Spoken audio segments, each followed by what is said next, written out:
Hari pernikahan adalah momen sakral bagi calon mempelai dan selalu menjadi momen yang ditunggu-tunggu. Bahkan ketika bencana alam seperti banjir yang melanda wilayah kediaman sang pengantin, tetap tidak mungkin hari yang sudah ditetapkan jauh-jauh hari itu kemudian ditunda atau bahkan dibatalkan. Ya, seperti sebuah video yang menampilkan adegan mempelai perempuan naik perahu viral di jagat media sosial Lamongan. Dalam video itu, pengantin perempuan dengan dandanannya yang terlihat cantik itu naik perahu bersama beberapa orang.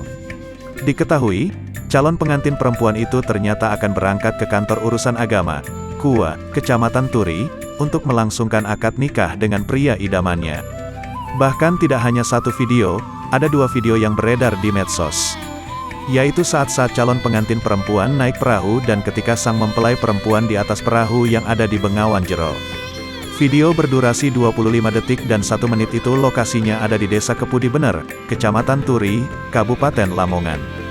Memang masuk wilayah Bengawan Jero yang jadi langganan banjir tiap musim penghujan seperti sekarang ini. Salah seorang warga Desa Kepudi Bener, Tohari membenarkan bahwa video yang beredar itu terjadi di desanya. "Benar Mas, itu kejadian tadi pagi di desa saya, Desa Kepudi Bener," kata Tohari kepada Surya, Ko.id, Sabtu, tanggal 22 Januari tahun 2022. Pasangan calon pengantin itu, menurut Tohari, masih satu desa dengannya. Pengantinnya namanya Mas Alek dan Fitri, katanya. Dalam video itu, Fitri nampak dibantu oleh seseorang untuk naik perahu.